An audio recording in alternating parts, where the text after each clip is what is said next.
Hello and welcome to Fantasy View with me, Jason Hubbard.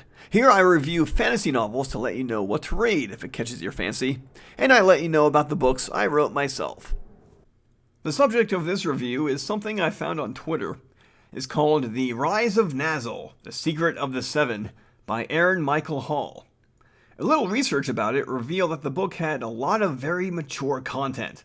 Upon learning this, the angel on my right shoulder said, "Mature content, Well, I guess that means you should give this a pass. You've read plenty of mature stories already. You should focus only on what's fun, not necessarily adult-oriented. This book will only serve to rot your brain."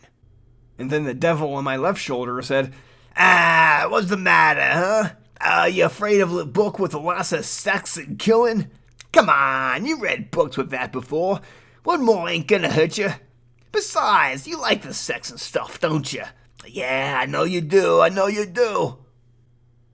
I don't know why my devil has a Jersey accent. I guess I watched Goodfellas too many times. Well, if you tell the plot in a certain way, it's reminiscent of your typical romance book. A young woman falls into danger, but then a dashing prince, or in this case a man of high standing, comes to her rescue and offers to lead her back to her home. On the way, they get hot and bothered by each other and end up having sex. Or they fall in love, depending on how you view the situation. They want to stay together, but know it cannot be, since they come from two different worlds. Plus, they each already have a fiancé. So the lady is safely returned and quickly marries her fiancé to hide the fact that she got impregnated by the dashing prince, or someone of otherwise high standing. Sounds like every other trashy Harlequin novel, doesn't it? But this is a fantasy novel, so you know there's got to be more to it than that.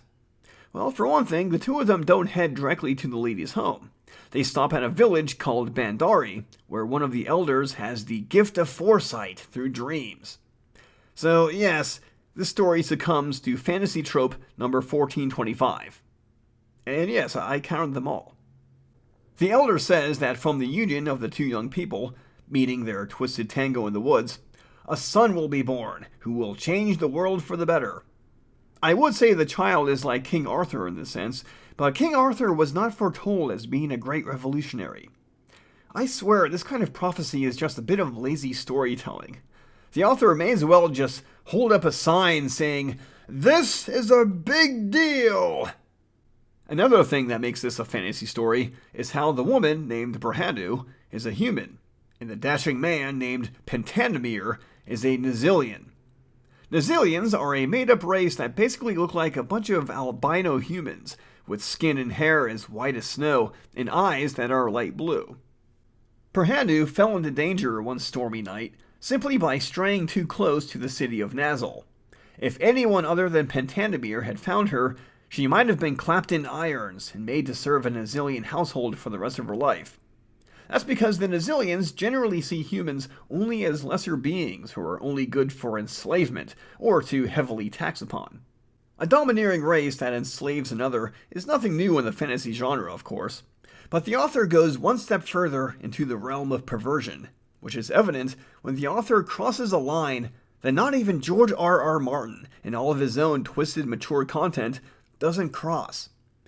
And that is to describe a rape scene in horrifying detail. To be sure, good old R.R. does toe the line in this department. I remember one character in A Clash of Kings who describes what he did to a victim of his. But generally, R.R. doesn't give vivid detail of a rape scene in his narrative. He can describe murder and consensual sex, but not rape. Aaron Michael Hall, however, has no such reservations, as he describes how a woman named Zita was enslaved and abused on a ship, and that's how she came to serve in the citadel of Nazil while heavily pregnant.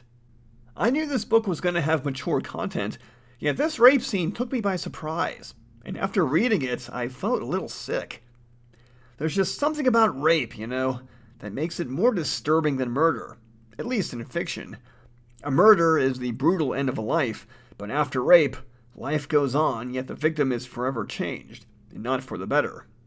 Worse yet, in the book, Zita is basically a sex slave who has no choice but to do the bidding of those in the citadel.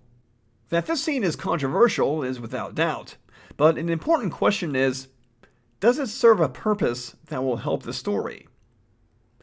I'd have to say yes, since this scene is not meant just to show how wicked one character is, but how wicked the entire Nazilian culture is. The offender isn't mentioned by name after all. He remains nameless and is dropped out of the story right after the scene. Just one sick offender among a city full of them. Really, the more I learned about the culture of Nazil, the more my skin wanted to crawl off my body, exposing my muscles and making me bleed out. And then my skin would bottle my blood and sell it as artificial coloring. Yeah, that kind of feeling. But seriously, Nazilian culture made me nauseous to the point where I quickly desired to see the entire city burn like so much kindling. The Nazilians are truly despicable people, for they feel entitled in the worst way possible. They truly feel as though everything in the world belongs to them, especially humans. They kill the men and rape the women, and then they justify it to themselves by making up falsehoods. And the most horrifying thing of all is that human culture in real life is capable of being similar. And that is what the author is hinting at by describing atrocities in an unflinching manner.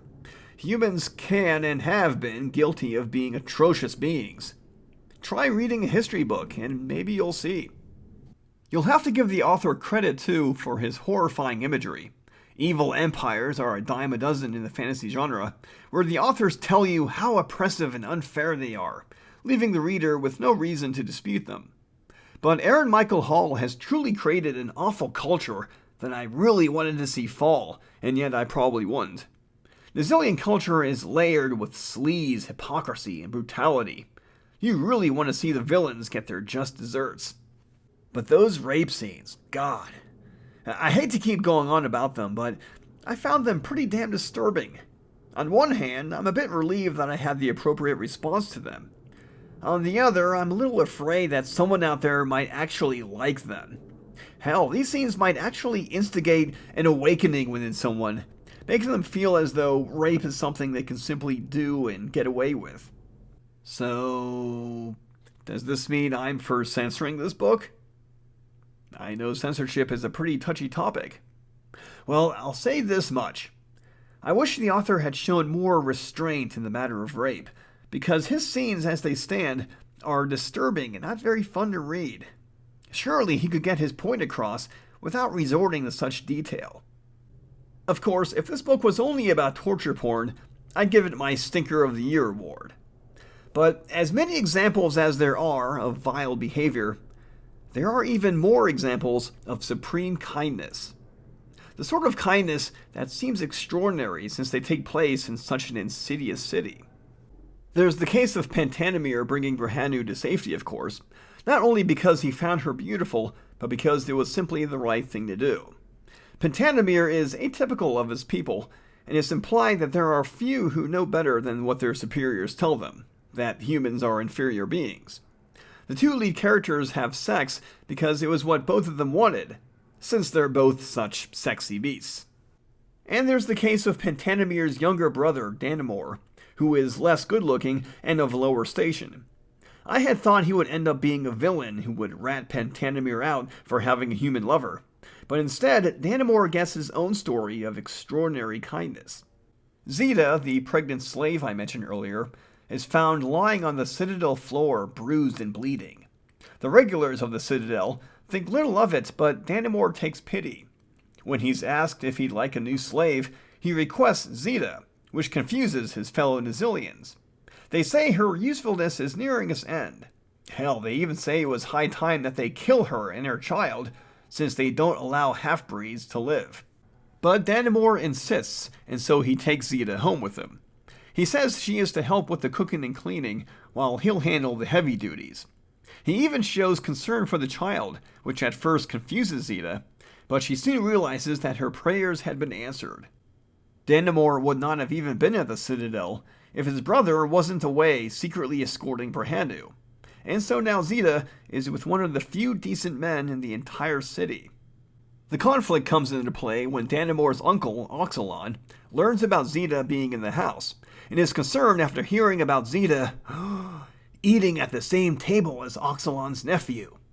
It's none of Oxalon's business, of course, but Oxalon is determined to make it his business. There's also the matter of Zeta's child. He will surely be killed once it is born. Basically, this is a tale of two brothers taking huge risks in loving human women. Not to mention Brahanu attempting to return to life as she knew it after getting impregnated by Nazilian. It sure sounds like a daytime soap opera. On acid. This book is very dialogue heavy, which is usually something I don't mind. I generally like segments with a lot of dialogue, as long as it's well written and the situation calls for it. Unfortunately, this leads to what I think is the Rise of Nazil's biggest flaw: how the dialogue is constructed. It seems the author was going for an old-timey feel, making dialogue that can come straight from Shakespeare. You might think that's commendable, but it makes the dialogue seem very unrealistic. There are just so many unnecessary words all over the place, and many times people say two sentences even though only one could be used. This kind of dialogue may give the book a certain classic feel to it, but it has the unintended effect of making everyone sound like stuffy academics. You know, people who think they're smarter than everyone else, so they speak in an overly complicated manner in an attempt to make themselves feel superior to the ignorant masses. And so every character, from a lowly farmer or a carpenter, to a hard-bitten soldier or politician, sound like well-educated bookworms with sticks up their asses. Or, in a way, they sound like the narrator you hear in nature programs. The meerkat rises from its burrow to greet the day. The first thing it does is look out for predators that might be nearby, searching for an early morning snack. Upon ensuring that its surroundings are clear, the meerkat makes his way to a gathering of dung beetles to break his fast. It then promptly gets trampled on by an elephant, because it should have been looking more closely behind it rather than just the front. I don't know about you, but that doesn't seem like natural dialogue. Sometimes the author says that the speaker is very emotional, but it doesn't seem that way to me because they sound too much like a school textbook. The author also uses classical terminology. At least, I suppose it's classical. Instead of calling them days, people say rises of the sun. Instead of months, they say turns of the moon. And no one can ever just eat breakfast. They instead break their fast. Perhaps it's just a pet peeve of mine, but these terms tend to annoy me, and I just can't imagine people naturally saying these things all the time. I'm sure that this somewhat primitive culture doesn't have calendars and such, but they can at least have a name for days and meals eaten at certain times. The author also needs to work on identifying speakers more often. This can especially be a problem at the beginning of chapters or sections, when he goes right into dialogue and doesn't bother to establish setting. He usually has speakers address each other, so the narrative doesn't have to, but that's just lazy. A simple he said, she said would work better. This problem also arises when there's more than one speaker. Sometimes I have little idea who is speaking what. Overall, it's not a huge problem, but it is a sloppy writing habit. And so that's the Rise of Nazil, Secret of the Seven. My recommendation of it is conditional. If you like stories where people do the right thing in the face of strong adversity, then this book might be for you. Just be aware that a sound disposition and an ironclad stomach are needed to fully enjoy. If you're the type who gets easily offended, you might want to stay away. Unless you want something new to bitch about, in which case, by all means, dive right in. Overall, just be aware that there's not a lot of action in this book. It's mostly about love and suspense. Oh, and didn't I mention brutality? It's got that too. It's a little too bad that the author felt the need to rely on a deus ex machina near the end. As if to say, oh shit, how can the good guys prevail when the bad guys vastly outnumber them? Oh yeah, let's have godlike beings. Granted, it's not something that happens right out of the blue, but still, the author took the easy way out. A sequel will be coming out soon called Seed of Scorn. Will I be reviewing it? Don't hold your breath. I'm Jason Hubbard. Thanks for listening to Fantasy View, and please, keep reading.